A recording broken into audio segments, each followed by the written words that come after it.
તારીખ 13 ડિસેમ્બર 2024ના રોજ છોટાઉદેપુર જિલ્લાના નસવાડી તાલુકાના ખોડિયા પ્રાથમિક શાળામાં હેમાક્ષીબેન નામની શિક્ષિકા ગેરહાજર રહેતા વિદ્યાર્થીઓના શિક્ષણ સાથે ચેડા થયો હોવાના સમાચાર ચર્ચામાં છે।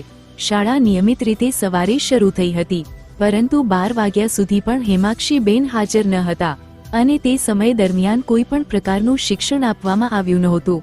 વિદ્યાર્થીઓને વેદના થઈ કે શિક્ષિકા વિના દિવસ વિતાવ્યો, જે તેમના શિક્ષણમાં અવરોધક બની રહ્યું છે।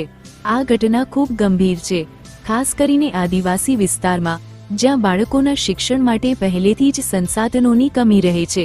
શાળા આરંભ બાદ પણ લાંબા સમય સુધી શિક્ષકની ગેરહાજરી આ બાળકોના શિક્ષણને ઘણું નુકસાન પહોંચાડી રહી છે।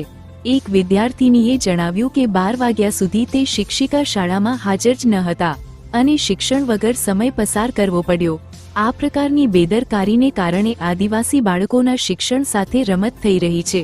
તેઓના ભવિષ્ય માટે શિક્ષણ ખૂબ જ મહત્વનું છે અને આવા ગુલ્લેબાજી દાખલા તેમની શૈક્ષણિક ગતિને ઠપ કરે છે।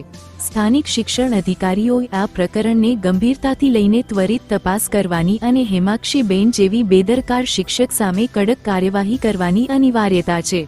વિદ્યા કાર્યકરો, માતાપિતા અને સમાજના અગ્રણીઓએ પણ આ મુદ્દાને ઉકેલવા અને શિક્ષણની ગુણવત્તામાં સુધારો લાવવા માટે આગ્રહ કરવો જોઈએ। બાળકોના ભવિષ્યને સુરક્ષિત રાખવું એ સમાજની ફરજ છે અને આવા કિસ્સાઓ સામે પગલાં ન લેવી એ ભવિષ્ય માટે નુકસાનકારક છે। રિપોર્ટર અરવિંદભાઈ ભીલ, નસવાડી। આવ્યા છે કે નહીં? એવું છે। નિશાળ કોને ખોલી? આ નિહાળ કોઈ ખોલી? તમે ખોલી? નિહાળ તમે તમારી મેચે ખોલી છે? હા। મેડમ નહીં આવ્યા ને? શું નામ છે મેડમનું? હેમાક્ષી। એવું કઈથી આવે છે? નસવાડીથી. તારું શું નામ બેટા? દામિની। દામિની। કયું ધોરણ ભણે છે? 5મું।